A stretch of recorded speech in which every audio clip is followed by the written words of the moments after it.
All right, so we're just beginning part 2 of on the mode of existence of technical objects. So we finished part 1 last time. So part 1 was primarily looking at the evolution of technical objects. So we introduced this notion of concretization, and we saw how that works in different examples. So part 2 is about the relationship between technology and the human being. Chapter 1, the title is The Two Fundamental Modes of Relation Between Man and the Technical Given. I think we'll be able to get through probably 2 sections today. The third section is a little bit longer, so maybe we'll save sections 3 and 4 of this chapter for next time, but we'll see how far we get through. So I'll start reading, and then other people can pick up from there if you would like. Okay, so section 1, social majority and minority of technics. We would like to show that the technical object can be connected with man in 2 opposing ways, according to the status of majority or of minority. The status of minority is one whereby the technical object is firstly an object of utility, necessary for everyday life, belonging to the heart of the environment where the human individual's growth and training takes place. In this case, the encounter between the technical object and man occurs essentially during childhood. Technical knowledge is implicit, non-reflective, and habitual. Conversely, the status of majority corresponds to an operation of reflection and self-awareness by the free adult, who has at his disposal the means of rational knowledge elaborated through the sciences. The knowledge of the apprentice is thus distinguished from that of the engineer. Once the apprentice has become an adult craftsman and the engineer has been integrated into a network of social relations, they retain and project a vision of the technical object that corresponds in the first case to the minority status and in the second case to the majority status. What we have here are 2 very different sources of representation and judgment related to the technical object. However, the craftsman and the engineer don't merely live for themselves. They are both witnesses to and agents of the relation between human society as a whole and the world of technical objects, and they have an exemplary value. It is through them that the technical object is incorporated into culture. To the present day, these 2 modes of incorporation have not been capable of providing corroborating results. To the extent that there is something akin to 2 different languages and types of thought arising from techniques that are incoherent with each other. This lack of coherence is partly responsible for the contradictions of contemporary culture, to the extent that it judges and represents the technical object in relation to man.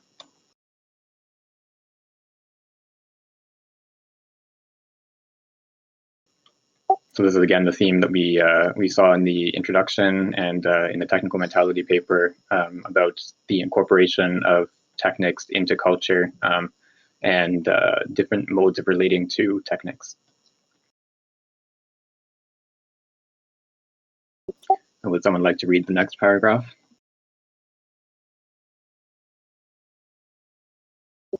No volunteers? Sure, I can go. Moreover, this conflict between the majority aspect and the minority aspect is only a particular case of inadequacy that has always existed between the individual or social man and technical reality.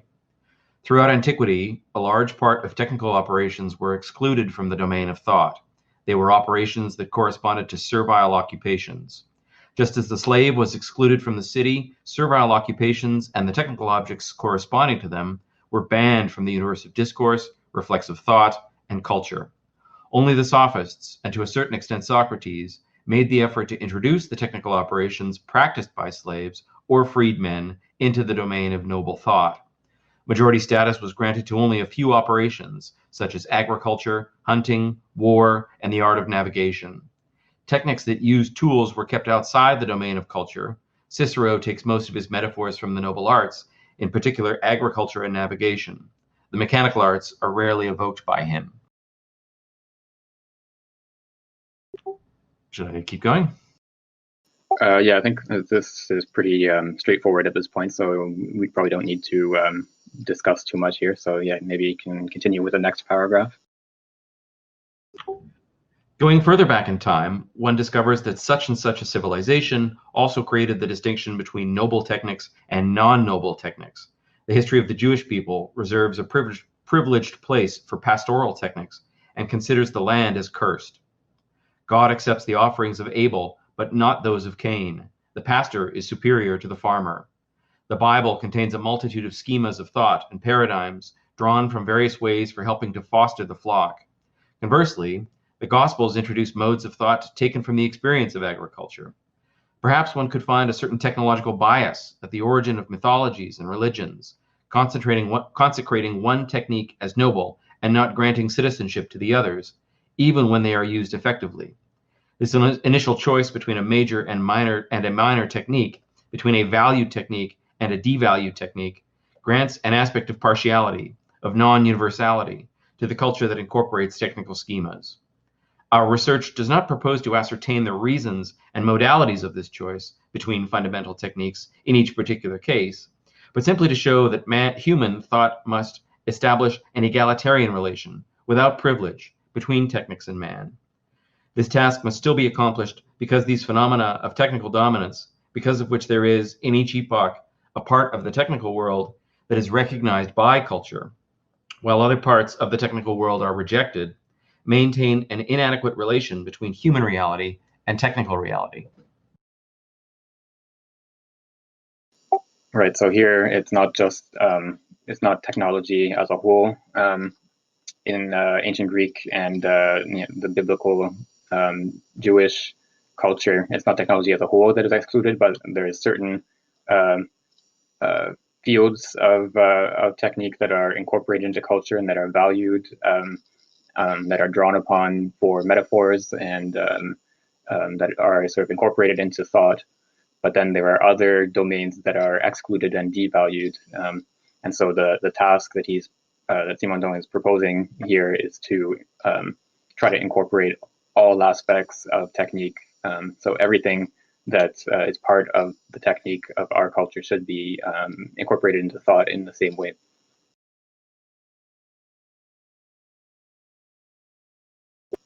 Okay, so I'll continue from here, unless anyone else is dying to read. No, okay. The disappearance of slavery in Western Europe allowed ancient servile techniques to come to light and manifest themselves in clear thought. The Renaissance recognized artisanal techniques by shedding the light of rationality upon them. Rational mechanics introduced machines into the domain of mathematical thought. Descartes calculated the transformations of movement within the simple machines used by the slaves of antiquity. This effort towards rationalization, signifying an integration into culture, continued up until the end of the 18th century. Yet despite this, the unity of techniques did not persist. A genuine reversal took place, which repressed the ancient noble techniques, those of agriculture and animal husbandry, into the domain of the irrational, the non-cultural. The relation to the natural world was lost, and the technical object became an artificial object, distancing man from the world. We are only now beginning to see the possibility of an encounter between the way of thinking inspired by techniques related to living beings and an artificialist way of thinking concerned with constructing automata.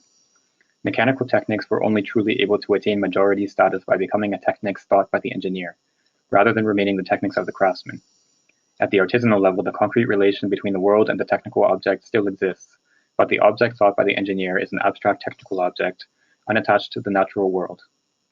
In order for culture to incorporate technical objects, one would have to discover an intermediary between the majority status and the minority status of technical objects.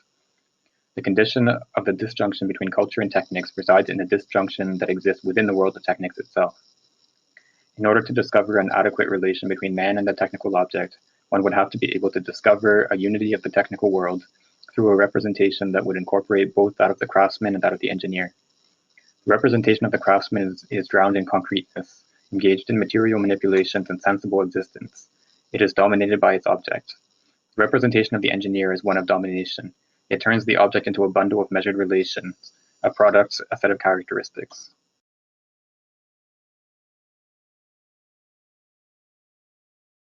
So we saw the two spheres of technique in the last paragraph, the valued and the devalued, and then now in this paragraph, this distinction is brought into the two modes of relating to technique. So you have the craftsman and the engineer.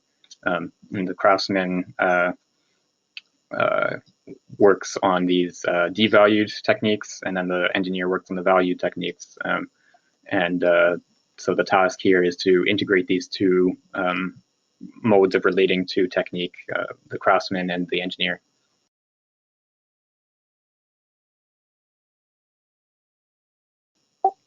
Would someone like to read the next couple paragraphs? Hello, I could try. Sure, thanks.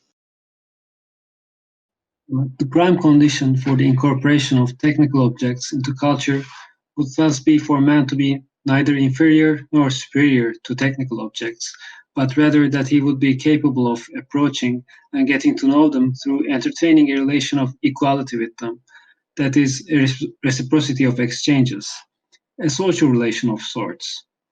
The compatibility or incompatibility between different technological modes is worth subjecting to a conditional analysis. Perhaps it will be possible to discover the conditions of compatibility between one technology and another, such as that of the Romans and that elaborated by the civilized societies of our day. Perhaps it will be possible to discover a real, if unapparent, incompatibility between the technological conditions of the 19th century and those of the mid-20th century.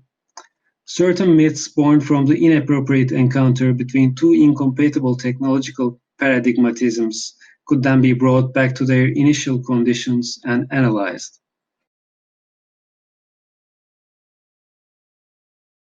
So here it's probably worth pointing out again that Simondon uses the word technology not for the objects themselves, for machines and computers and so on, but for the study or the thinking of technique of machines and computers. So when he talks about technology in this paragraph, he's talking about the mode of apprehending in thought the technical reality. So he's talking about the incompatibility between certain representations of technical reality and the technical reality itself. So if we're using 19th century concepts to understand 20th century technology, then we're going to have this incompatibility, and we're not going to be able to incorporate all elements of technical reality into culture.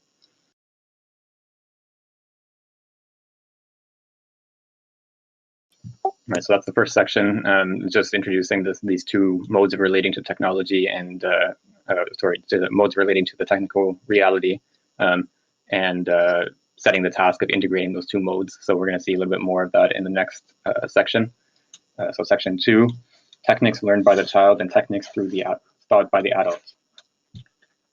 One cannot study the status of the technical object in a civilization without taking into account the difference between the relation of this object to the adult and the child.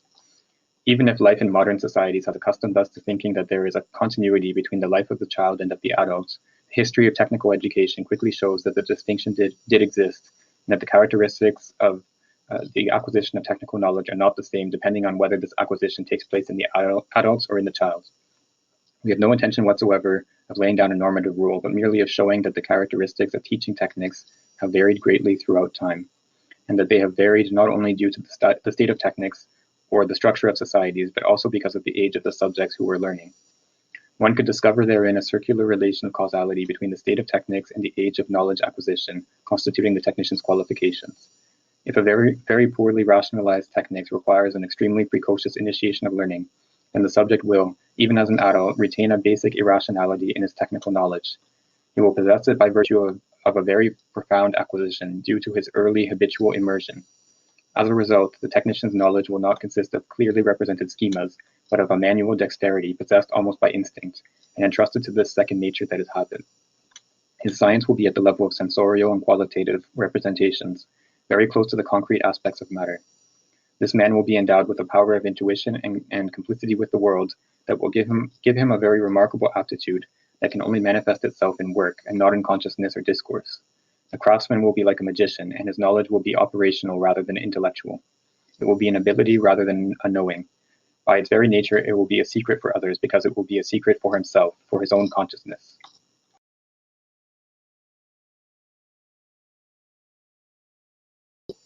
So this is going into more detail about the craftsman mode of relation to technical reality that was mentioned in the last section, and we also saw this in the technical mentality paper that we read about 6 weeks ago or something like that. Yeah, we're going to see more on this. So that the craftsman mode of relation to technical reality is the one that is learned as a child, and so it doesn't involve intellectual representation of the functioning of the technical reality. It's a habituation to the functioning of the technical reality, and it doesn't involve conscious knowledge of the principles of that functioning.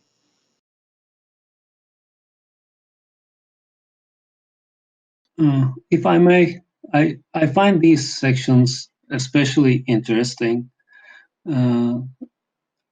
I don't think it's very often that Simondon is getting into psychology, and in this case, he seems to be stepping into the zone of what's called developmental psychology, as the study of this gradual maturation of human cognitive capacities.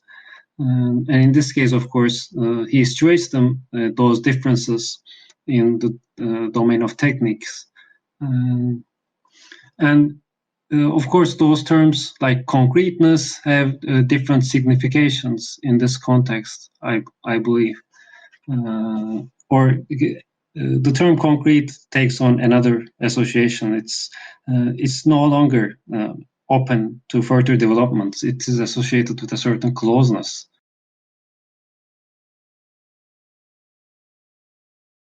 Yeah, I'm not sure. So he does use the word concrete here, the concrete aspects of matter. So I'm not sure whether he intends to point back towards his notion of concretization that we saw in the first part of the book. So whether he's characterizing artisanal or craftsman knowledge as being related to more concretized technical objects. I think it might be more that he's pointing towards, just the relationship of craftsman knowledge to the material properties of the technical object rather than an intellectual representation of their functioning. Yeah, I believe they are different. Yeah. Would someone like to read the next couple paragraphs? Sure, I can go again. To this day, we find the existence of this technical subconsciousness, which cannot be verbalized in clear terms by reflective activity, in farmers or shepherds capable of directly grasping the value of seeds, the exposure of a plot, the best place to plant a tree or to set up a pasture so that it is sheltered and well positioned. These men are experts in the etymological sense of the term. They take part in the living nature of the thing they know, and their knowing is one of profound, direct participation that necessitates an original symbiosis, including a kind of fraternity with a valued and qualified aspect of the world. Man here behaves like an animal who smells water or salt from a distance, who immediately knows where to choose the place for a nest without prior reasoning. Such participation is of an instinctive nature, and it is only present when the life of successive generations has made the rhythm of life, the conditions of perception, and the essential mental structures adapt to a kind of activity aimed at a stable nature. In his remarkable tale titled The Mines of Fallon, E.T.A. Hoffman describes a similar power of intuition in the miner. He feels danger and can find minerals in the most hidden veins. He lives in a kind of co-natural relation with underground nature, and this co-naturalness is so profound that it excludes all other feeling or attachment. The true miner is a subterranean man, the one who descends into the mine without loving it. The man who descends into the mine without loving it won't discover this essential co-naturalness, as is the case with the errant sailor who bravely signs up to work in the mine because he loves a young girl. He becomes the mine's victim on the very morning of his wedding. There is no morality here. The young sailor is full of merit and virtue, but he is a sailor and not a miner. He doesn't have the intuition of the mine. The phantom of the old miner warns him of the danger he is in because the mine rejects the intruder as one who comes from outside, from another trade, from another life, and who is not endowed with the power of participation. In the farmer, the shepherd, the miner, and the sailor, human nature doubles as a second nature, which is like an ancestral pact with an element or a region. It is difficult to say whether this sense of participation is acquired in the first years of life or whether it is involved in a hereditary patrimony. What remains certain is that this kind of technical training, formation, consisting of intuitions and purely concrete operative schemas that are very difficult to formulate or transmit through any kind of symbolism, be it oral or figurative, belongs to childhood. For this same reason, it is unlikely to evolve and can hardly be reformed in adulthood. It is not, in fact, of a conceptual or scientific nature and cannot be modified through oral or written symbolism.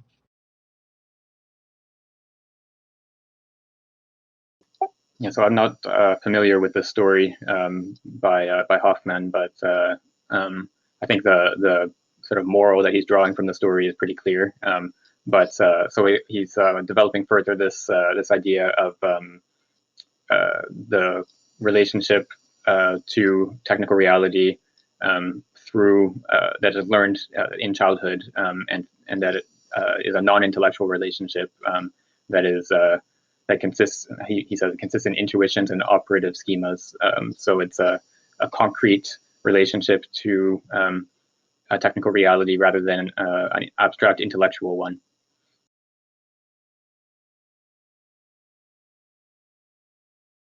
Okay, so I'll read the next bit. This technical training is rigid. It would be entirely wrong to consider this technical training as necessarily inferior to a training using intellectual symbols. The quantity of information of this type of instinctive training can be as great as that contained within knowledge clearly explained through symbols, graphs, schemas, or formulas. It is too easy to oppose routine to science, which would by the same token be progress. Primitiveness cannot be confused with stupidity, any more than conceptualization with science. But it is worth noting that this technical knowledge is effectively rigid, since man cannot become a child again in order to acquire new basic intuitions. Furthermore, this form of technics has a second characteristic. This characteristic is one of initiation, and it is exclusive. It is indeed by growing up in a community that is already fully saturated with the schemas of a particular work that the child acquires base intuitions. The one who comes from the outside will more than likely be deprived of this initial participation that requires the existence of vital conditions, because the vital conditions are educational in this primary sense. It would, without a doubt, be wrong to attribute the closure of ancient techniques to the closure of the communitarian life of societies. Such societies, in fact, knew how to open themselves up, as the temporary or seasonal migration of farmers from Auvergne to Paris toward the end of the 19th century shows. It is technics itself that corresponds in this case to a closed regime of life, because technical training is valid only for the society that formed it, and is therefore the only one valid for that society. It seems that historians are inclined to consider the rites of initiation of ancient trades in a rather abstract manner, by looking at them from a purely sociological point of view. It is worth noting that there are tests that correspond to a regime of acquisition of technical knowledge by the child. The test is thus not only a social rite, but also an act through which the young subject becomes an adult by taming the world, by measuring himself with it in a critical circumstance, and by triumphing. There is a certain magic in this test, which is an act through which the child becomes a man, by using all his strength pushed to its extreme limit for the first time. If he weakens or shows himself to be inferior in this dangerous confrontation with the world and with matter, he risks foregoing the effectiveness of his manly action. If a hostile nature cannot be defeated, the man cannot become a complete adult, because a gap has arisen between nature and himself. The test is a lifelong enchantment of the technical being. It is an operation that creates the obedience of matter to man, who has become its master because he succeeded in taming it, like an animal that becomes docile from the day it first allowed itself to be led. If the first gesture is a mishap, the animal rebels and remains wild. It will never again accept this master who will, himself, forever be lacking in self-assurance because the immediate contact has been broken. In this test, a law of all or nothing manifests itself. Man and the world are therein transformed, an asymmetrical union is constituted. One must not say that the test is a demonstration of courage or ability as if it were simply an exam. It creates these qualities because courage is made by way of an immediate and certain connection with the world, which wards off all uncertainty and all hesitation. Courage is not a defeated fear, but a fear always warded off by the presence of an intuition, because of which the world is with the one who acts. The skillful man is the one whom the world accepts, whom matter loves and obeys, with the faithful docility of an animal who has recognized his master. Skill is one of the forms of power, and power supposes an enchantment, making an exchange of forces possible, or rather a more primitive and more natural mode of participation than that of enchantment, which is already very elaborate and partially abstract. In this sense, skill is not the exercise of a violent despotism, but of a force conforming to the being which conducts it. There is, in the true power of the skillful man, a relation of recurrent causality. The true technician loves the matter upon which he acts. He is on its side. He is initiated, but respects that to which he is initiated. He forms a couple with this matter after having tamed it, and only delivers it with caution to the profane, because he has a sense of the sacred. The craftsman and the farmer to this day still experience an aversion to consigning some works or products to commerce that express their most refined and most perfect technical activity. This prohibition of commerciality, of divulgation, can be seen in the not-for-sale prints of a book that a printer, editor, or author can distribute. It can also be seen in the Pyrenean farmer who offers his visitor a certain food in his home, which can neither be bought nor taken away.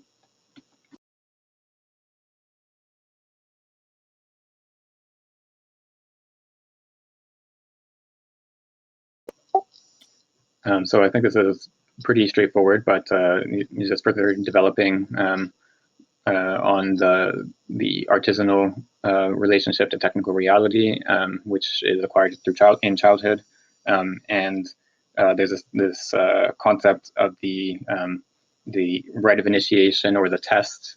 So this is something that appears in many societies, but I think he's thinking of medieval guilds in Western Europe, where you had to perform a certain work in order to be accepted as a member of a full member of the guild. So you have to perform a specific task, and it serves both as a rite of initiation and also as a test of your skill. And so I think that's the type of rite that he's thinking of here.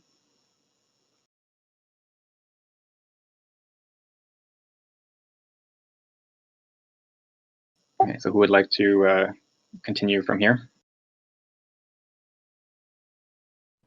I can do the next part. The secret and the stable aspect of such a techniques is thus not only a product of social conditions, it produces the structure of groups as much as the structure of the group conditions it. It is possible that every techniques must, to a certain extent, contain a coefficient of intuition and instinct necessary for establishing the appropriate communication between man and the technical being. But besides this first aspect of technical formation, there exists a second aspect that stands in an inverse relation to the first, and which is essentially aimed at the adult. As in the preceding case, there is a dynamic action exerted on the individual man and on the group, leading him to possess an adult mentality.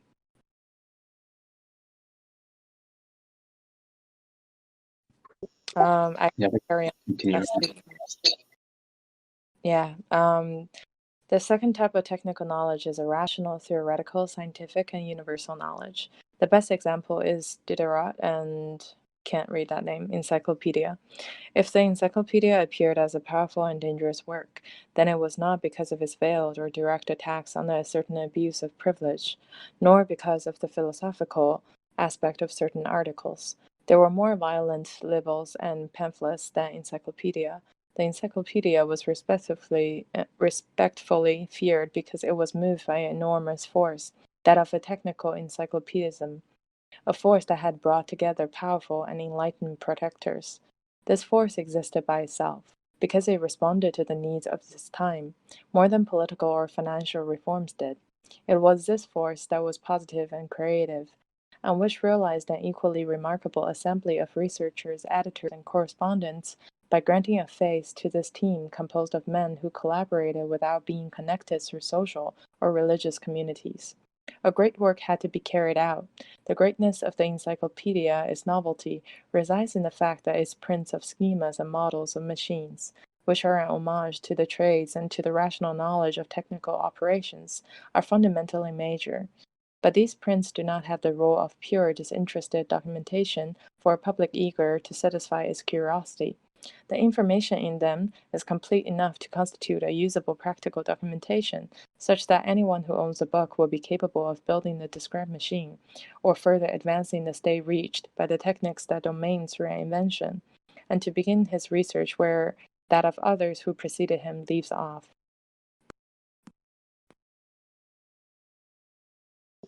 Right. So he's discussed the minor mode of relation to technical reality, and now he's passing to the major mode, so the intellectual mode of relation to technical reality.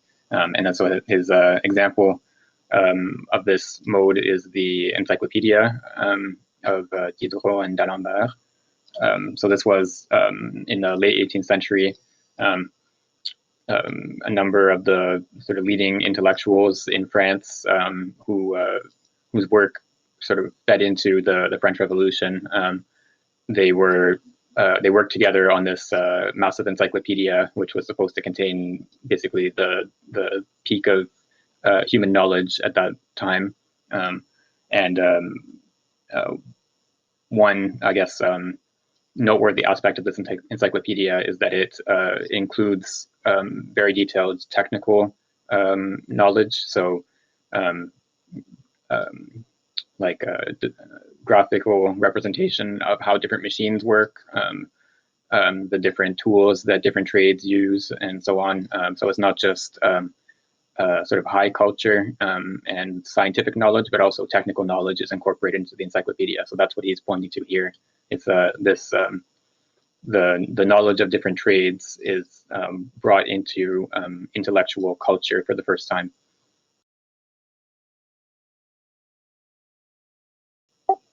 Would someone else like to read the next paragraph? Okay, I'll go again. The method and structure of this new way of teaching stands in an inverse relation to the preceding one. It is rational and doubly universal. This is why it is adult. It is rational because it employs measurement, calculation, procedures of geometrical figuration, and descriptive analysis. It is also rational because it calls upon objective explanations and invokes experimental results, with the aim of a precise presentation of conditions, treating as a hypothesis what is conjectural, and as established fact whatever one must consider as such. Not only is scientific explanation required, but it is required with a clear taste for the scientific spirit. Moreover, this way of teaching is doubly universal, both through the public it addresses and through the information it provides. Of course, what is taught here is high-level knowledge, but despite this, it is meant for all. The cost of the book alone limits the possible purchases.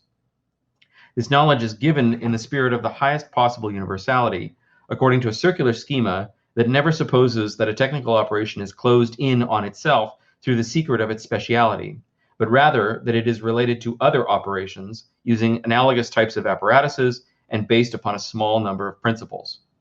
For the first time, one sees a technical universe constituting itself, a cosmos wherein everything is related to everything else rather than being jealously guarded by a guild.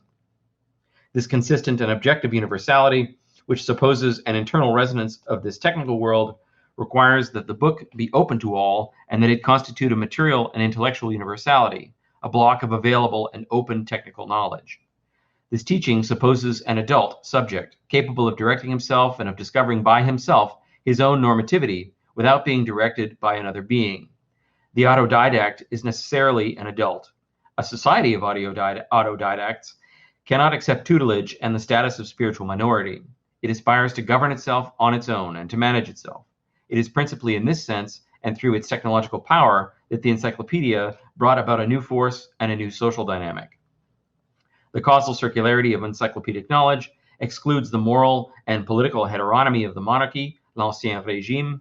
The technical world discovers its independence when it realizes its unity.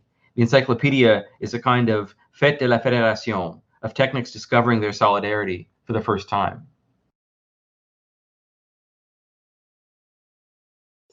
Right, so here he's drawing the analogy between this technical majority, so the capacity to have this intellectual understanding of technical principles and to relate them to each other, rather than learning it in this sort of passive way as a child.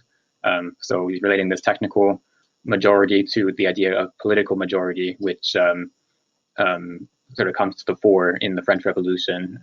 So the idea of being self-governing rather than having a monarch that governs for us or that rules over us.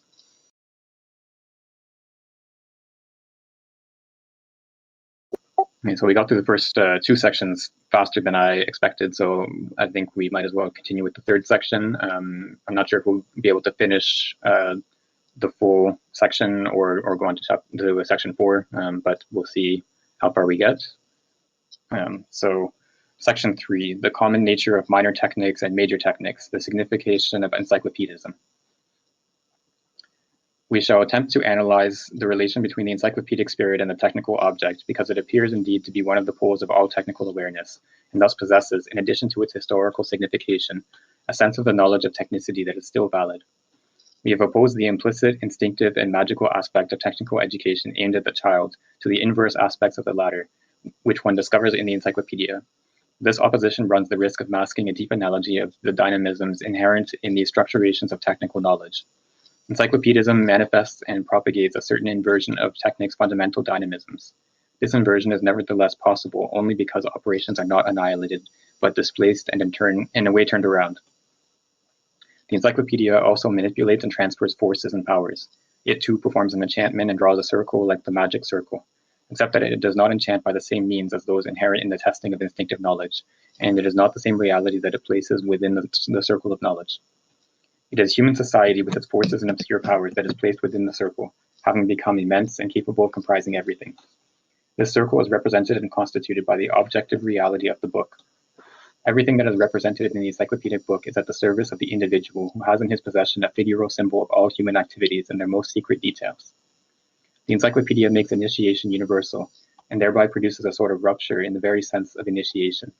The secret of the objectified universal maintains a positive sense of the notion of the secret, perfection of knowledge, a familiarity with the sacred, but annihilates the negative aspect, obscurity, a means of exclusion through mystery, knowledge reserved to a small number of men. Technics becomes an exoteric mystery. There's a footnote here. Part of this feeling of the efficacy of primitive magic has turned into the unconditional belief in progress. The object that is modern or has a modern aura, allure, is endowed with an almost supernatural, surnaturel efficacy. The feeling of modernity comprises something of the belief in an unlimited and polyvalent power of the privileged object. That's the end of the footnote. The encyclopedia is a magic cipher, vous, and is all the more efficient as it has been built with a more precise, more exact, and more objective representation of its model. All the active resources, all the living forces of human operations are assembled in this object symbol. Each individual capable of reading and of understanding possesses the vous of the world and of society. Magically, everyone is master of everything because he possesses the vous of the whole. The cosmos, once enveloping and superior to the individual, and the social circle constraining and always eccentric with respect to the power of the individual, are now in the hands of the individual, like the globe representing the world which the emperors carry as a sign of sovereignty. The power, the confidence of the reader of the encyclopedia is the same as that of a man who first attacked the effigy of an animal before confronting it in nature.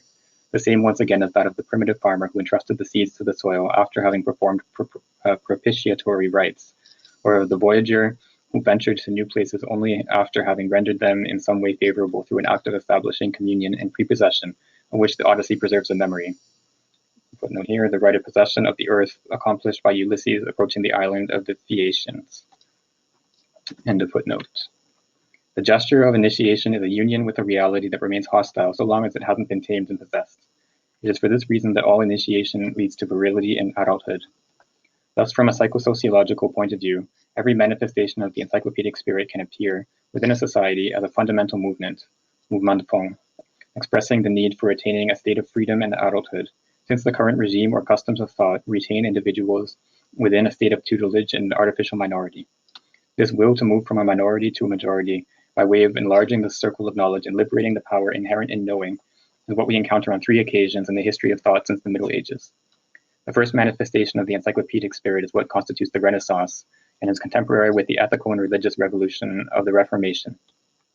To want to move from the Vulgate to the veritable text of the Bible, looking for the Greek text rather than contenting oneself with poor Latin translations, rediscovering Plato beyond the scholastic tradition crystallized according to a fixed dogma, is to refuse the arbitrary limitation of thought and knowledge. Erudition represents not a return to the past as past, but the will to enlarge the circle of knowledge, to rediscover all of human thought in order to be freed from a limitation of knowledge.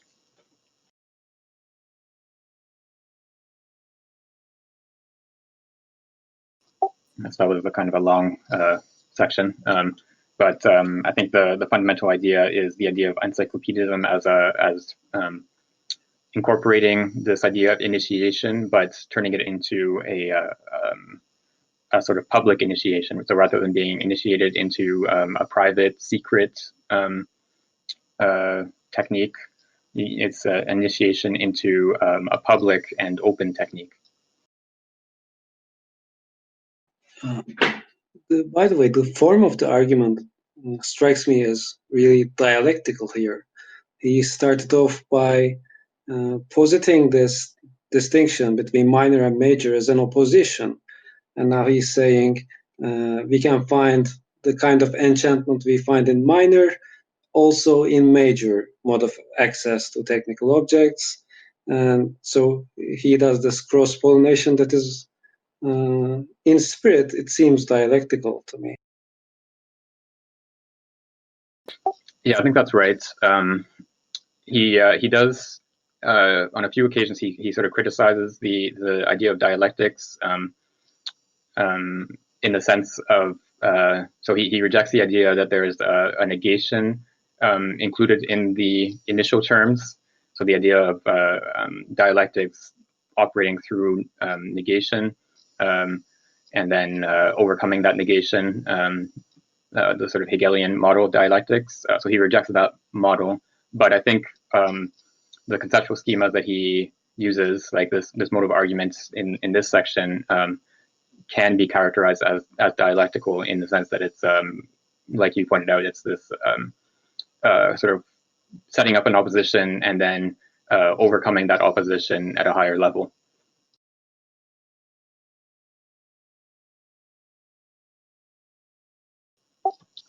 So would someone like to read the next paragraph, or maybe a couple paragraphs? I can read a little bit. Okay, thanks. The humanism of the Renaissance is not at all a will to redeploy a fixed image of man in order to restrain and normalize knowledge, as the decay into which the study of classical antiquity has fallen would appear to suggest today. Humanism, first of all, responds to an encyclopedic movement, elan. But this movement is always oriented towards already formalized knowledge because the level of technical development was not sufficiently advanced so as to allow a rapid formalization of this domain to intervene. The sciences in particular were too underdeveloped. The intellectual means of universalizing techniques were not ready. It is the 17th century that brought about the means for universalizing techniques, which the encyclopedia then put to work. Nevertheless, we should note the very positive attitude towards techniques from the Renaissance onward. Already with the Renaissance, techniques are valued as a paradigm and means of expression, or for their human value, which opens new paths. Rabelais' magnificent praise of the Pantagruelion plant summarizes all the hopes of the men of the Renaissance, all their beliefs in the virtue of techniques, thanks to which humanity would perhaps one day be capable of traveling all the way up to the celestial signs in the same way that humanity had traveled from the old world to the new world. The second encyclopedic stage is that of the Enlightenment. Scientific thought was freed, but technical thought did not find liberation. It is scientific thought that freed technical thought. Since techniques touch on commerce, agriculture, and industry, and these are aspects of society, this technological encyclopedism could not help but be correlated with social and administrative reforms. Institutions such as the elite schools, Grand Écoles, emerge from this encyclopedism. Encyclopedism is by definition polytechnic in its industrial form, just as it is physiocratic in its agricultural form. The industrial aspect becomes more developed than the physiocratic aspect because encyclopedic rationalization facilitated more pronounced transformations in the industrial domain, benefiting from the recent scientific discoveries of the late 18th century. This asymmetrical development, however, should not make us forget that one of the most important components of the technical encyclopedic spirit is the direct link between the individual with the vegetal and animal world, with a biological nature. Rather than leaving it to the descendants of former serfs, the art of plowing is valued even by the most distinguished figures. This is the pastoral era, and a time where a mind as solid as that of Daubenton sees no shame in writing a treatise for shepherds, which is the prototype of generous high-level popularization. unifying the old tradition of didactic works and giving it a new lease on life through the use of a clear graphic symbolism that is almost comprehensible enough for the illiterate. The substance of this beautiful book resides in its etchings, as neat and expressive as those of the Encyclopedia. It must indeed be noted that technology calls for a means of expression other than oral expression, which uses already known concepts, and which can transmit emotions, but struggles to express schemas of movement or precise material structures. A symbolism adequate for technical operation is visual symbolism, with its rich play of forms and proportions. The civilization of the word gives way to that of the image. The civilization of the word, in turn, is by its very nature even more exclusive than that of the image, because the image is by nature universal, requiring no prior code of significations. All verbal expression tends to become initiatory. It becomes specialized by becoming a kind of ciphered language, of which the old jargon of the guilds is a clear example. One has to belong to a closed group in order to understand the oral or written language. To understand schematic expression, it is enough to be able to perceive. It is with the schema that technical encyclopedism takes on all of its meaning, sense, and its power of diffusion, by becoming truly universal. The printing press had given rise to a first phase of encyclopedism by distributing texts. But this encyclopedism could only reach reflexive or emotive significations, already sanctioned by the constituted culture, with a printed word as intermediary. The information going from individual to individual makes a detour through the social institution that is language. Through the mediation of the visual sign, printed writing first transmits an oral message, with all the limitations inherent in this mode of expression. To be in possession of all the modern and all the dead languages is necessary for the understanding of an encyclopedism of verbal significations. This possession, or at least the effort going towards this possession, is in part the meaning sense of the Renaissance. But in fact, it remains the privilege of humanists and scholars. Culture does not have any direct universality through oral or written language. It is perhaps for this reason that the Renaissance was unable to establish a technological universality, even though it had a tendency to prefer sculptural and graphic expression to all other symbolism, especially in the arts. Printing, which is a faculty for the diffusion of spatial schema, acquires its full sense in etchings.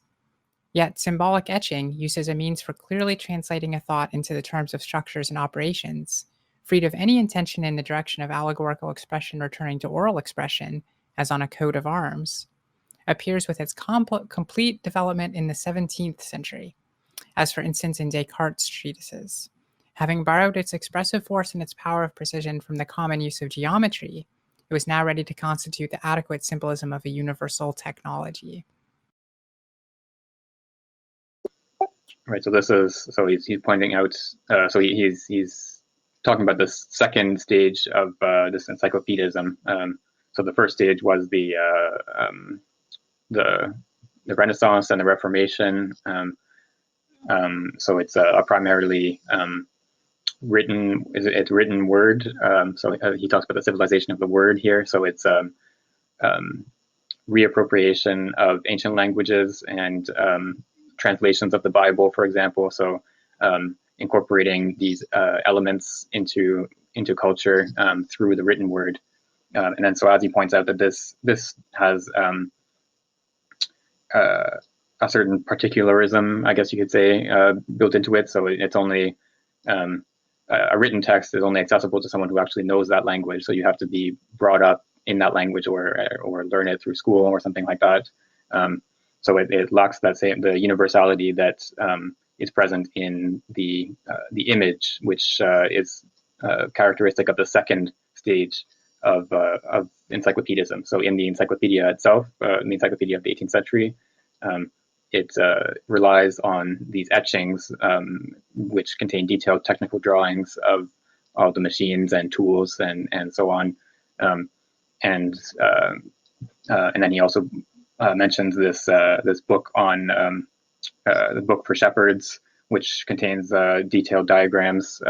So these these diagrams or technical drawings, they are universal in the sense that they don't rely on a previous initiation into a certain language group. So this is a further step in the development of this encyclopedic spirit. I wonder, based on these comments, differentiating word and image, what we can make of Simondon's own writing. I mean, it is kind of, it has its own initiatory weight. I don't know. It has the capacity of being exclusive itself, I guess, based on what he says. Yes, that's true. And we've struggled a little bit with some of the earlier aspects where he sort of presupposes a pretty extensive knowledge of like vacuum tube technology, for example, that none of us really have today. So he does rely on this sort of initiation into technical knowledge that a lot of us don't have. So to the extent that he's relying on the written word and a previous initiation into technology, it does remain exclusive in that way. But he also does, well, at least in the translation here, it incorporates a number of drawings between section 1 or part 1 and part 2 of the book. There's I think about 15 or 20 pages worth of drawings and diagrams, which were not included in the initial French version. But he did these diagrams of different technical objects that he discusses in the first part. So he does incorporate some of this second stage of encyclopedism, the use of the image to try to, I guess, initiate the reader into this technical knowledge that they may not have. Okay, so I'll continue on to the next section. A third stage of encyclopedic thinking finally appears to announce itself in our own era, but hasn't yet succeeded in constituting its modes of universal expression. The civilization of oral symbolism has once more overcome that of spatial visual symbolism, because the new means of diffusion of information have given primacy to oral expression. When information must be converted into a printed object and transported, the delay separating the discovered thought from the expressed thought is the same for written information as it is for figural information. Printing tends to privilege figural information because it necessarily uses the spatial form. The schema is that which does not require translation into a form other than its original form, whereas writing is the translation of a series that is temporal in its origin into a spatial series, which will have to be converted back into a temporal series upon reading it. On the contrary, in the case of information transmitted by telephone, telegraph, or radio waves, the means of transmission requires the translation of a spatial schema into a temporal series, and subsequently its conversion back into a spatial schema. Radio diffusion in particular is directly suited to oral expression and may be adapted to the transmission of a spatial schema only with great difficulty. It consecrates the primacy of sound. Spatial information is thus relegated to the domain of expensive or rare things, always late with respect to oral information, and which is valued because it follows every step of vital coming into being. A civilization, however, is guided by a latent paradigmatism at the level of the information it values. This paradigmatism has once again become oral. Thinking once again takes place according to verbal semantemes of the order of the slogan. The acting presence of interhuman relations is of the order of the verb. There is, of course, cinema and also television, but we must note that due to the very dynamism of its images, cinematography is a cinematic dramatic action rather than a graphics of simultaneity, and not a direct expression of the intelligible and stable form. Subsequent in its discovery to the first attempts at the transmission of images by television, cinematography has completely supplanted the latter and has imposed on it the dynamism of images, which still burdens television with an enormous task and turns it into a competitor or imitator of cinematography, incapable of discovering its own modes of expression, enslaved to the public as a means of pleasure. Cinematographic movement is rich in hypnosis and rhythm that dulls the reflexive faculties of the individual in order to induce a state of aesthetic participation. Organized according to a temporal series that employs visual terms, cinema is an art and a means of expressing emotions. The image here is a word or a phrase. It is not an object comprising a structure to be analyzed by the activity of the individual being.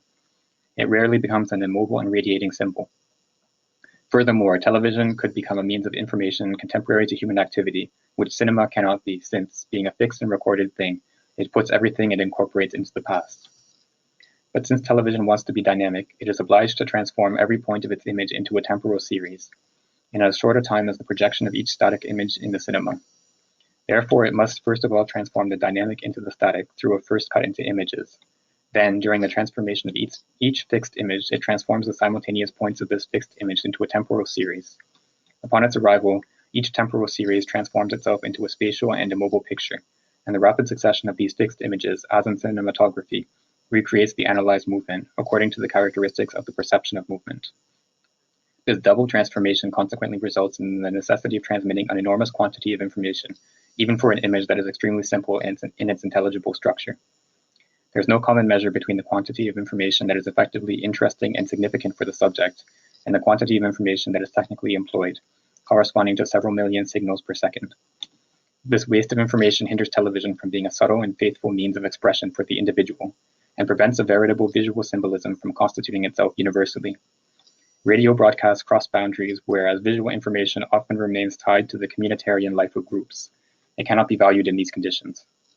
For research into coding systems, useful for inscribing the results of calculating machines on a cathode ray oscilloscope screen, or for displaying signals of electromagnetic detection on the same type of screen, appears capable of conveying a very great simplification of the Hertzian transmission of schematic images. Visual information would thus regain the place that it has lost because of radio broadcasts with respect to spoken language, and would be capable of giving rise to a new universal symbolism.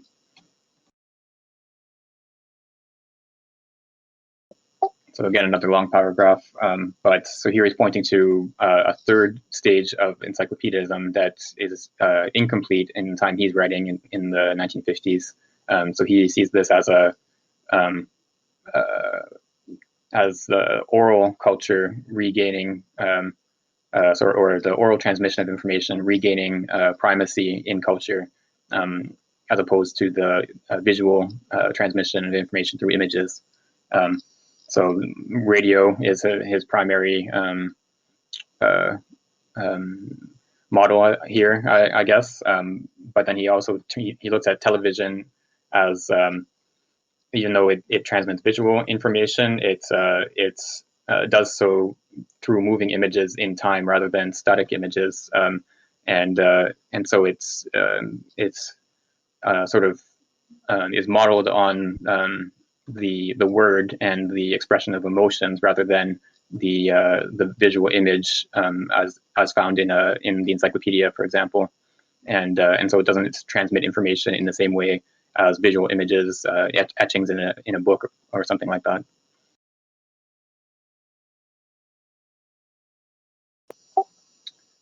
So who would like to read the next section?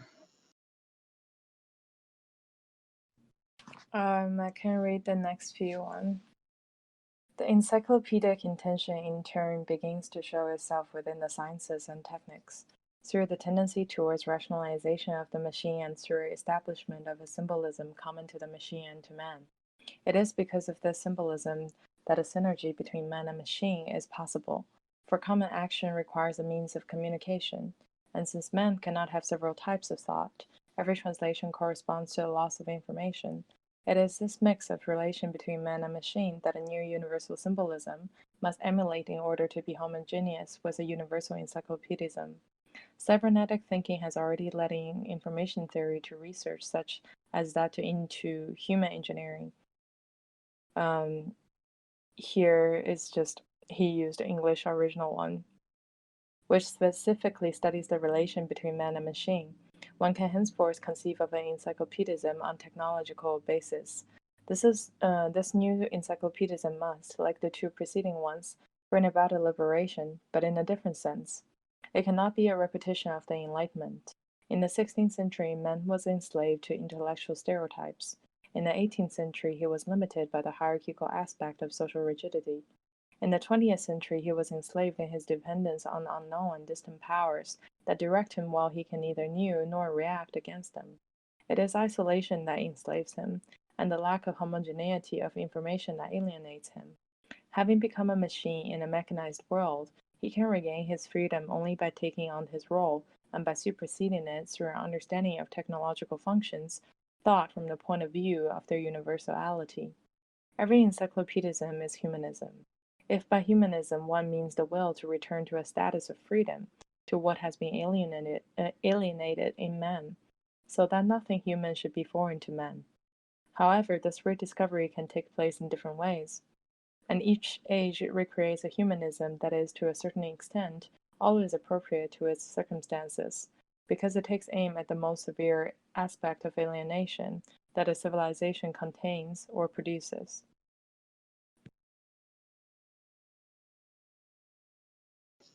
No one has much to say today. It's there isn't too much discussion compared to last week. Yeah, so here he's, sorry, go ahead, 61. I was just going to rationalize and say that it's just the beginning of the section, so we're just absorbing it.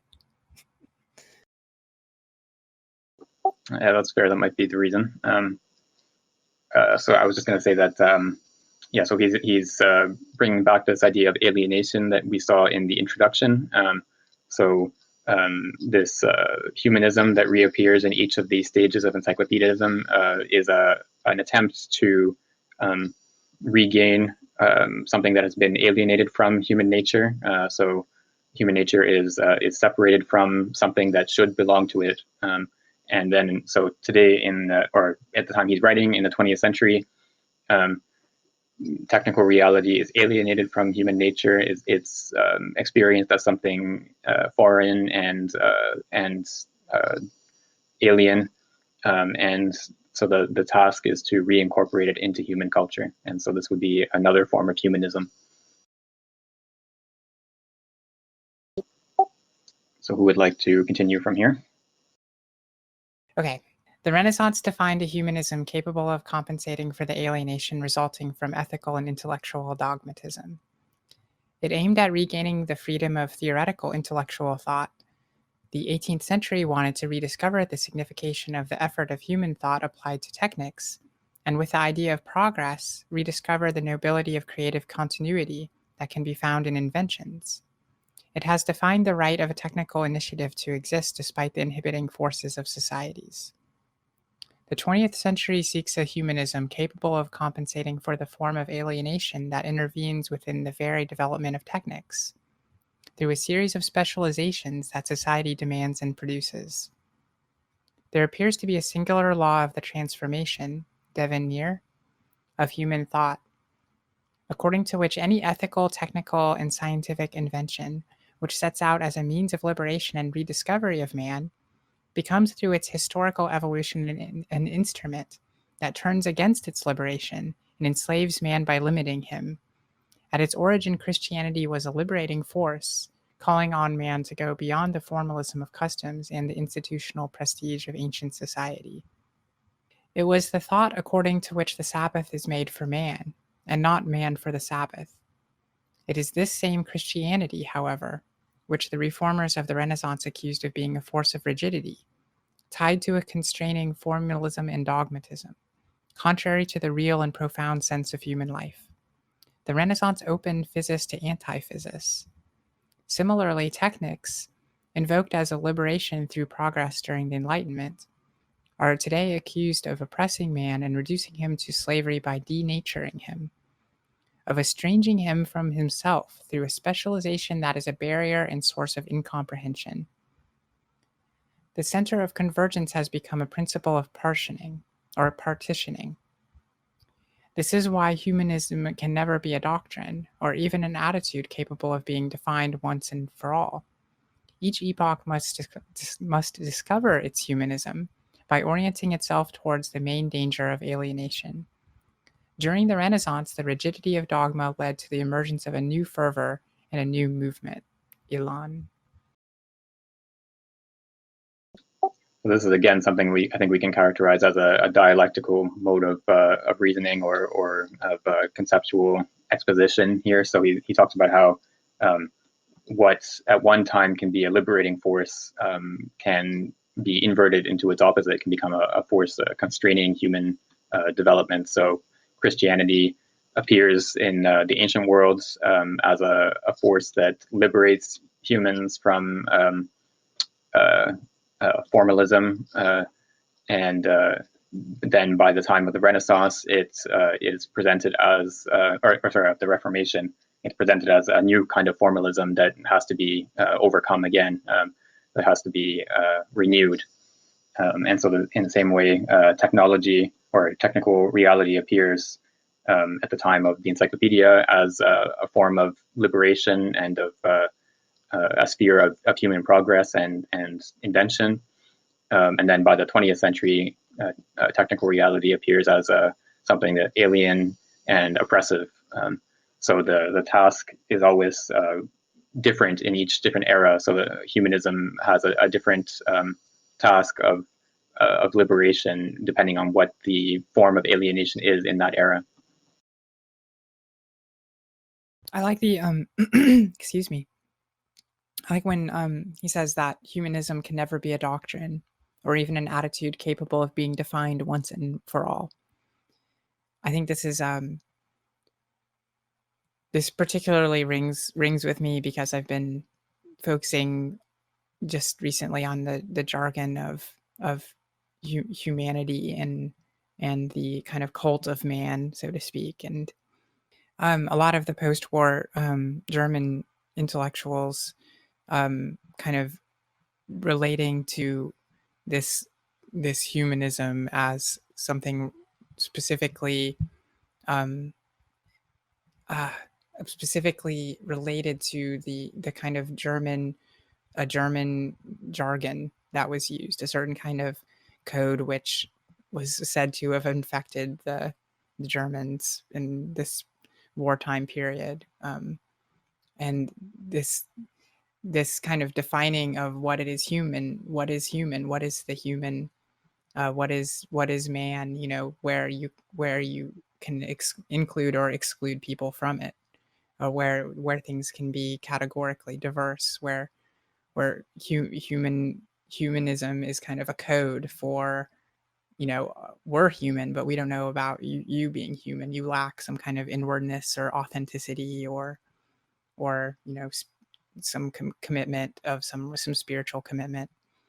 And this sense of like humanism or humanity, I think, is really crucial in its fragility, in the sense of the term, like and Simondon likely similarly, he doesn't want to say, oh, humanism is this like overwhelming force which does this and that, and he doesn't want to engage in this kind of jargon. He wants to kind of distance himself from a kind of univocal humanism, and seems like he wants to make humanism a historical contingency, so to speak, related to technical objects and such. Yeah, I think that's a good way of putting it. The historical contingency, humanism as a historical contingency. So you could oppose that to what you could call, I guess, an essentialist humanism. So it'd be a humanism that's based on some idea of human nature. So you have some list of properties that are supposed to characterize the human being uniquely, whether it's rationality or I don't know, spirituality or whatever you want to pick as your set of properties. But as you point out, this type of essentialist humanism can easily lend itself to excluding other people from the human. So you can say, this group of people is not properly human because they don't have this this property that I'm taking to be the essence of humanity. But this type of contingent humanism that Simondon is proposing, or you could call it, I guess, a dynamical humanism. So he's not proposing any set of properties or any essence of what it is to be human, but he's thinking of humanism here as an overcoming of alienation within each contingent historical circumstance. So it's not there's no sort of fixed essence of what it is to be human, but there's an overcoming of the alienation of certain elements of culture from the human. Yeah, but as he was speaking of the alienation, I guess one of the aspects I'm scared about the most is what is a fundamental requirement of access to that type of knowledge. And in my case, it would just be necessity, the universal necessity of speaking English, and that bringing a certain access to approach the resources that even is available to a certain type of liberation, but then what type of liberation has the fundamental requirement of speaking English has enforced. Yeah. Yeah, I think it's fair to point to the limitations of this I guess form of humanism. It's not so there's still this initiatory aspect or this dependence on particularism of the English language, for example. Even though English has become sort of the lingua franca of the world, it still requires this this teaching and this initiation into the language, this particular language. And so there is going to be differences in terms of access of who has the capacity to send their kids to English school or something like that, or which people are raised in an English-speaking society and which ones aren't. There's going to be differences in access in that sphere as well. So even though this stage of encyclopedism is meant to have this sort of universal significance through the use of images, there's still remnants of this earlier stage where you have to rely on the word, which is always particular in that sense, in the sense that it relies on initiation into a certain language group. Yeah, maybe the concern is not quite so much socioeconomical or monetary, I guess more in mental space. But yeah, that wasn't a particular point germane to his theorization, more of just correlation to contemporary situations. So by mental space, you're referring to, I guess, like the fact that it just takes more effort for someone to work in English if that's not their first language, compared to someone who's working in their first language. Is that what you mean?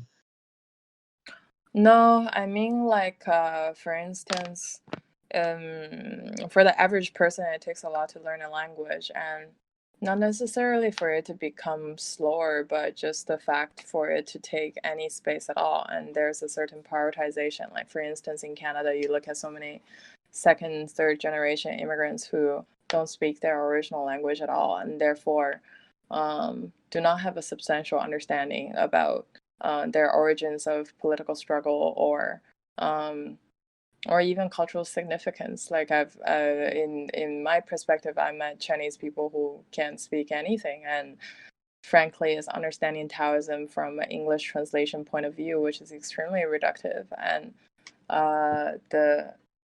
and therefore has shifted a lot regarding their political opinion and everything that trickles down from that. So I guess that's what I mean by mental capacity and attention, that monetary or capital is very regainable, but that initial attention or initial familiarity, or even as what Simondon talked here as the intuition that is built during the childhood phase, is completely lost. Right. So yeah, I think that's a good point. That's this so this the new stage of encyclopedism that he's pointing to doesn't fully overcome the previous sort of exclusive aspects of culture and this particularism of culture. So there's the universality doesn't eliminate the particularism, and so there's still because there are multiple particular cultures, there's still something that is lost when you're not initiated into one culture versus another one.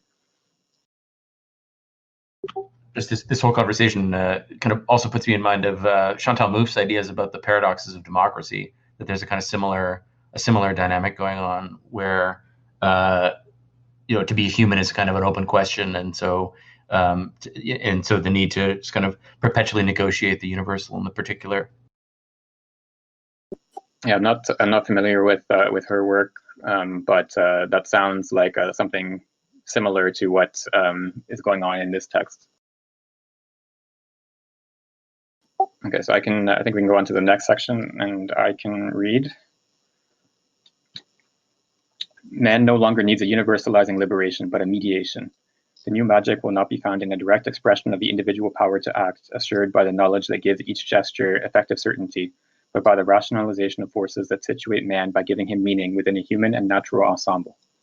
The very fact that teleology is treated as a knowable mechanism that is not definitively mysterious is indicative of the attempt not to accept a situation as one simply lives it and is subjected to it. Rather than seeking the procedure for the fabrication of objects without making a pact with matter, man frees himself from his situation of being enslaved by the finality of the whole, by learning how to create finality, by learning how to organize the finalized whole that he judges and appreciates, so as not to have to be passively subjected to a de facto integration. Cybernetics, being a theory of information and as a consequence also a theory of finalized structures and dynamisms, frees man from the constraining enclosure of organization by enabling him to judge this organization, rather than being subjected to it while venerating and respecting it because he is not capable of thinking or constituting it. So a footnote here. In past centuries, an important cause of alienation lay in the fact that the human being lent his biological individuality to technical organization. He was bearer of tools. Technical ensembles could establish themselves only by incorporating man as a tool bearer. The deforming aspect of the profession was at once psychic and somatic. The tool bearer was deformed by the usage of tools. Professional somatic deformations have become rare in the present day. In a repugnance felt by the gentleman, l'honnêton, toward men of the trade, there is perhaps a part of the unpleasant feeling that one has when seeing a monstrosity. Today's occupational hazards are minimal with respect to the professional deformations of the past. For Plato, the Banausos is a bald dwarf. In the song legend, the shoemaker is a disinherited creature. End of the footnote. Man overcomes enslavement by consciously organizing finality, just as he dominated the unfortunate necessity of work during the 18th century by rationalizing it so as to render work efficient rather than suffering through it in resignation. Human society, in knowing its own teleological mechanisms, is the result of conscious human thought, and consequently incorporates those who create it. It is the product of a human effort of organization, and creates an adequation between the fact of being situated and the fact of situating oneself. The place man has in a society thereby becomes a relation between an element of activity and an element of passivity, as a mixed status always liable to being taken up again and improved, because it is something human that is interrupted but not alienated. Consciousness is at once a demiurgic activity and the result of a preceding organization. Social reality is contemporary with human effort and homogeneous with it. Only a schema of simultaneity, a constellation of forces represented in their relational power, can be adequate for this type of reality. Its development is what such a dynamic representation of man in society postulates. Cybernetic schemas can only acquire a universal sense in a society that is already constituted in a manner that conforms to this thought. The most difficult reactivity to establish is that of a society in relation to cybernetic thought itself. It can constitute itself only progressively and via the mediation of already established channels of information, such as the exchanges, for example, between techniques working synergistically on a given point. It is this type of grouping that Norbert Wiener cites as the source of this new technology, which is the Technics of Technics, at the beginning of his Cybernetics, published in 1948, and which is a new discourse on method, written by a mathematician teaching at an Institute of Technology. Cybernetics grants man a new type of majority, one that penetrates the relations of authority by distributing itself across the social body, and discovers the maturity of reflection beyond the maturity of reason, thereby giving man, in addition to the freedom to act, the power to create organization by establishing teleology. Consequently, both finality and organization, which can now be rationally thought and created since they become a matter of technics, are no longer ulterior, superior reasons, capable of justifying everything. If finality becomes an object of technics, then there is something beyond finality in ethics. Cybernetics, in this sense, frees man from the unconditional prestige of the idea of finality. Man freed himself through techniques from social constraint. Through the technology of information, he becomes creator of this organization of solidarity that hitherto imprisoned him. The stage of technical encyclopedism can only be provisional. It calls for a stage of a technological encyclopedism that completes it by giving the individual a possibility of returning to the social, which now changes status and becomes the object of an organizational construction, rather than being the acceptance of a valorized given or one that is fought, but which subsists within its primitive characteristics external to the activity of man. Individual nature is thus no longer external to the human domain. After acceding to freedom comes access to authority, in the full sense of the term, i.e. that of creative force. Now, this is a rather complicated paragraph. Yeah, there's a lot going on, and it's a long paragraph with a lot of different elements. So maybe we can go through it sort of in order. So the first thing is he's opposing this new stage of encyclopedism that he's calling for is not going to be universalizing like the older ones. It's going to be a mediation. So it will situate the individual human being in relation to a wider technical reality, rather than like the old encyclopedia, giving the individual human mastery over the totality of technical knowledge of that era. And so he's introducing here for the first time the idea of cybernetics, or well, he mentioned it sort of in passing in the introduction, I think, but this is the first more detailed discussion of the topic. But cybernetics as the science of teleology. So teleology meaning goal-directedness or finality. So cybernetics is, in this understanding, is the science or the study of finality or goal-directedness in technical objects. And so by making teleology into something that can be studied rationally in scientific terms, it incorporates it into human culture, rather than teleology being something that human beings are submitted to. It's something that human beings can master collectively. I don't recall, did you read the footnote for 12? Yes, so here in the footnote, he's contrasting, so he's pointing to the ways in which in earlier societies, specialization or the division of labor led to these occupational deformities. So this is something that continues up until the 19th, maybe early 20th century, where particular occupations, because of exposure to certain chemicals or repetitive movements or whatever it is, would have these characteristic diseases or deformities, so that each by being specialized in one particular field of labor, a person would be even physically subjected to that field of work through these deformities or diseases, and that's something that's with the introduction of safety measures and things like that has been definitely reduced in the 20th and into today.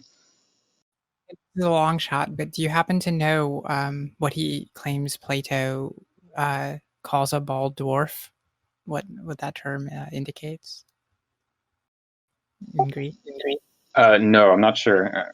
I would guess it's a minor, but that's just a guess. I'm going to see if I can find it. Okay. But yeah, we can continue as I try to look that up. But so let's see. We looked at cybernetics as a science of teleology. Right. So right, and the cybernetics, the etymology comes from like ship steering, if I'm correct, in the Greek. The cyber, it means kind of an orientation. So I guess when he's talking about like the and this is what Norbert Wiener uses as to coin. I guess he must have coined cybernetics, right? I'm pretty sure he did. Maybe it was someone else, but yeah, no, this relates very much to like the already organized kind of purposes of activity, which is related to like the teleological criteria, or like the aim of of something rather than just some practice.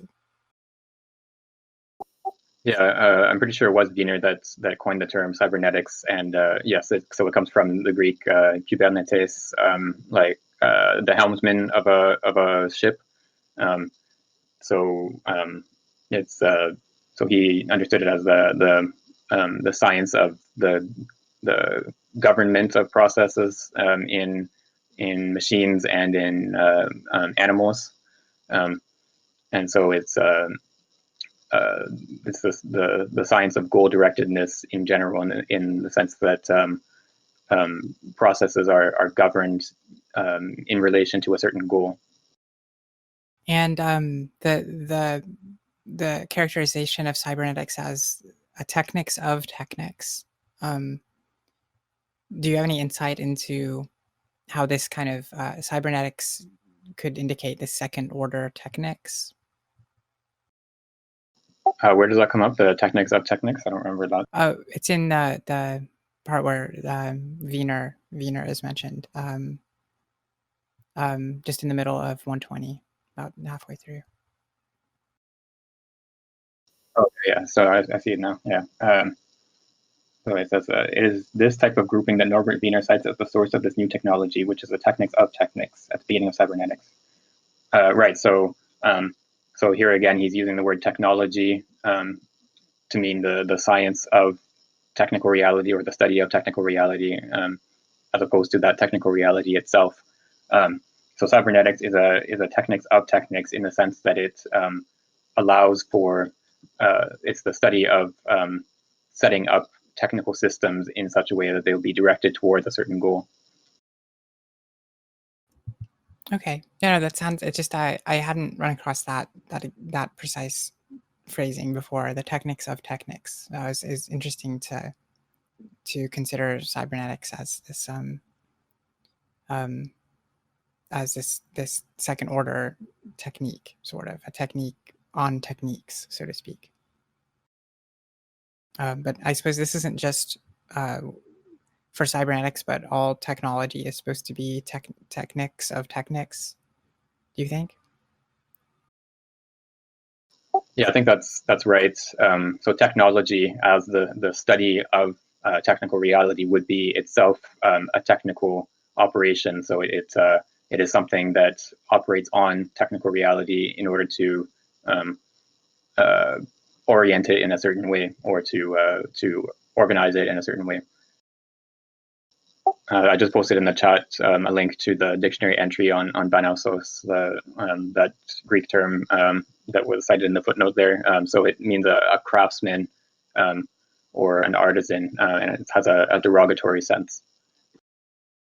I'm honestly curious as to where Plato characterizes the craftsman as a bald dwarf. Like I want to know which Plato, which book is this written in? I'm curious. Maybe I can find that. Yeah, there are a few different like search engines you can use, where you can search in the corpus of sort of classical Greek texts, like Plato, Aristotle, and so on. So you can look up a certain word and see which books they use them in, which is a pretty useful resource. Nice. I'll have to seek those out. Okay, so is there anything else in that last paragraph? I think we covered the main. Oh, so one last point is so he opposes right towards the end of that long paragraph, near the bottom of 120.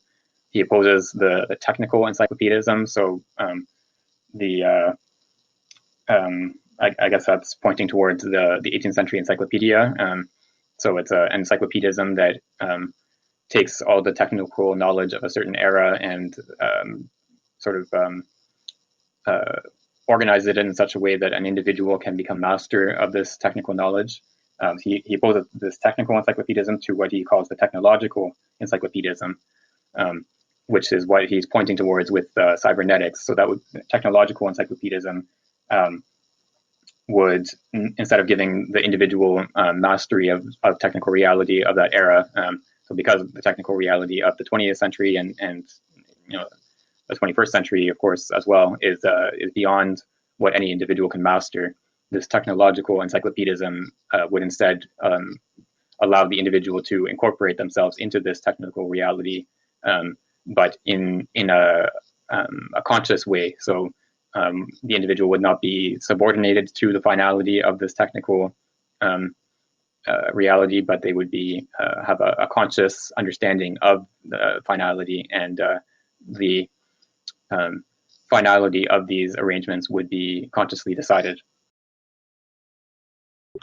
Kind of puts me in mind of the open source software movement today. The fact that it's no longer just the case that you go and learn about some particular technique, but that you go and kind of invest yourself in a social reality of manipulating software and forking it and doing different things with it according to the utility with which you find yourself in a group of other people, what you want to accomplish with it. Yeah, I think we've brought up open source software in previous discussions, maybe in relation to the technical mentality paper or previous texts that we read from Simondon. I think that's definitely something that he would have been interested in if he had lived to see it. So it's, the idea of developing software for its own sake, and rather than sort of submitting that software to commercial imperatives and the ways that it can deform technical progress that he's discussed in a few different places. It would have a sort of autonomous development, and it's part of a social organization where there's more, like the sort of community of open source development is more than any one person can master or organize.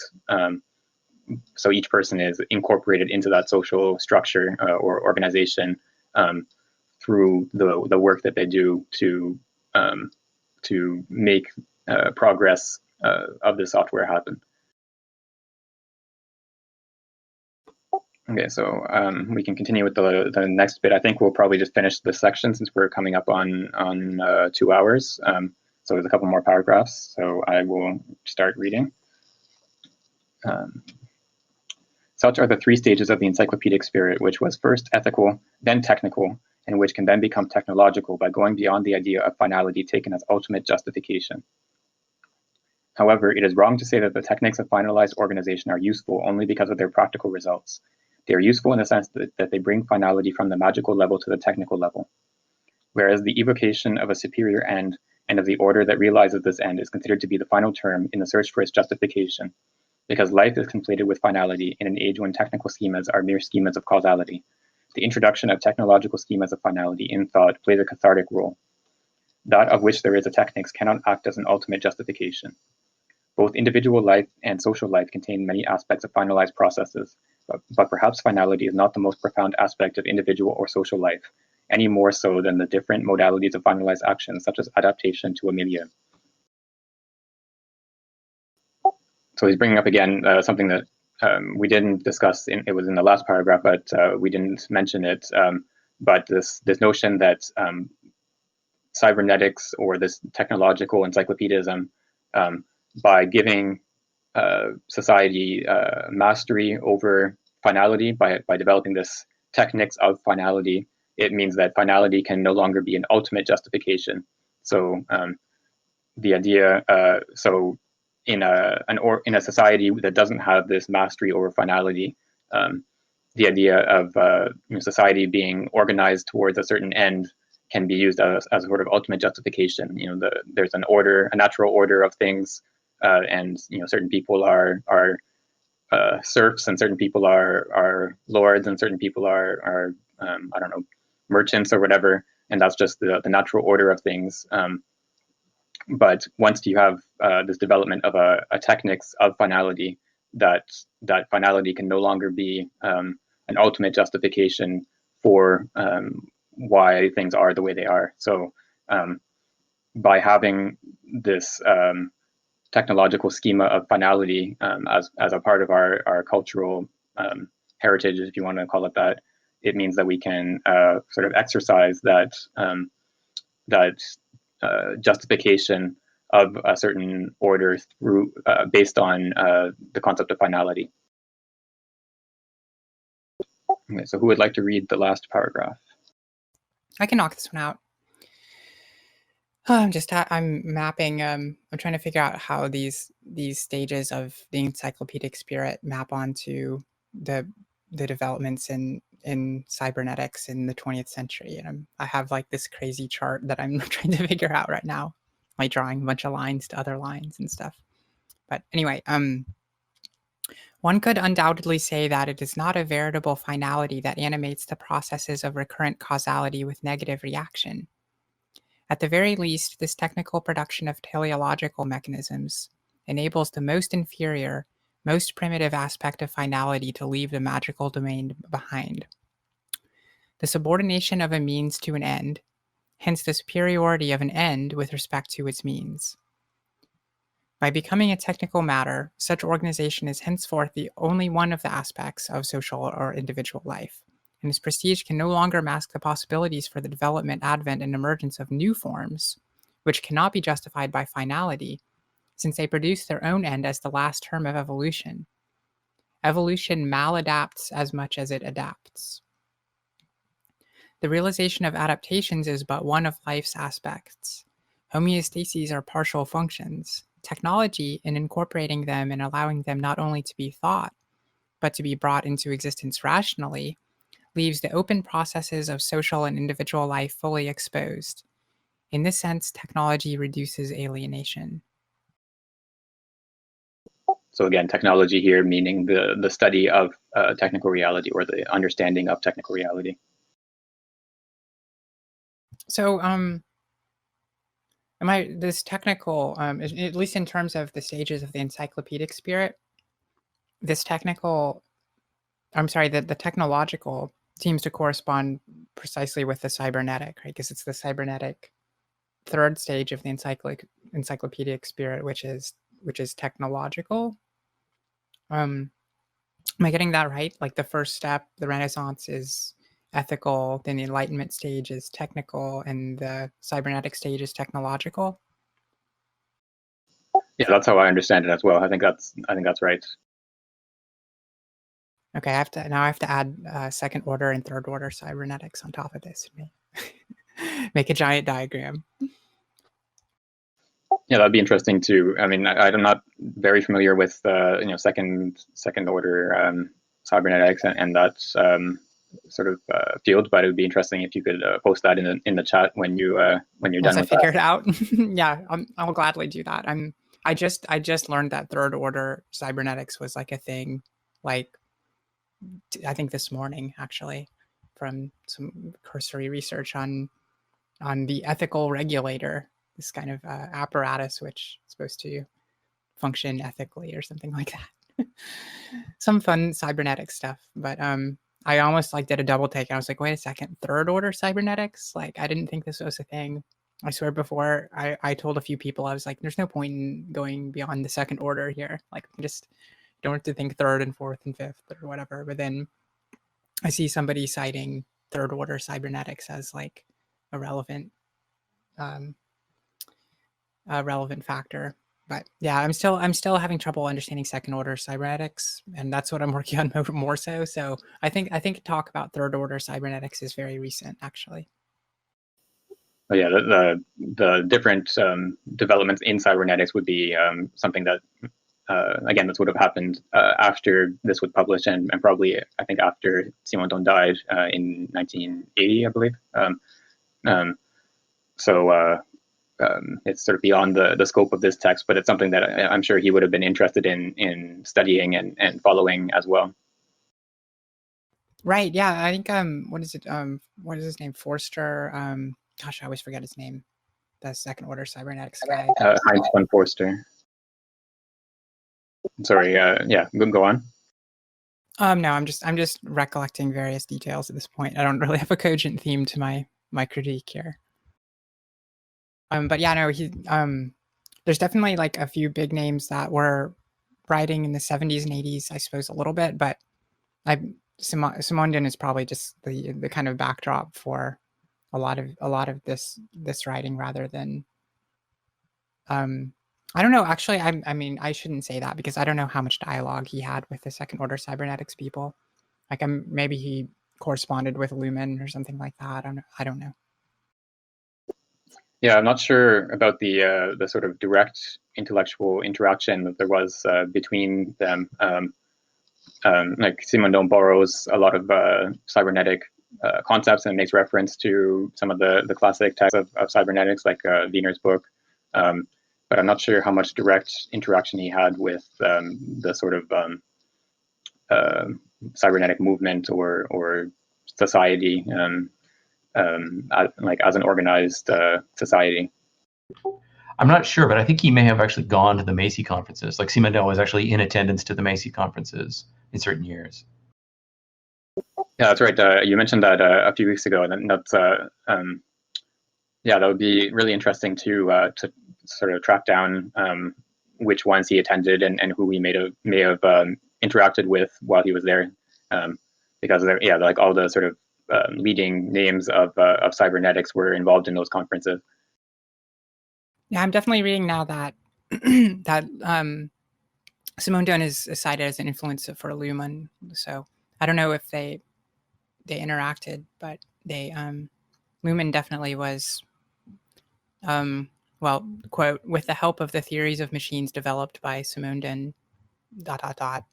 Luhmann's blah blah blah blah blah. So yeah, it's definitely considered to be what's the word, a predecessor in some regards. I'm just reading a review here that says Wiener gave a widely publicized lecture at the Collège de France in 1950 and was the featured speaker in 1962 at the prestigious Colloque Philosophique International organized by Simondon at Royaumont. So he actually hosted Wiener as a speaker in 1962. Oh. Yeah, that's pretty cool. Yeah, that's so yeah, they obviously had some direct contact. You know, who knows exactly what they would have discussed at the time, but yeah, that's interesting that they had that direct contact like that.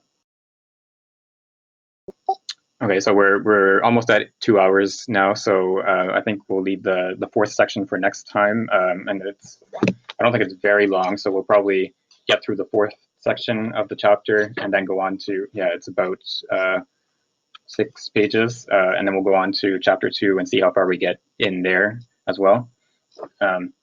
So thank you everyone for joining in and for your participation, and I'll see you all next week. Yeah, thank you everybody. I'm gonna try to get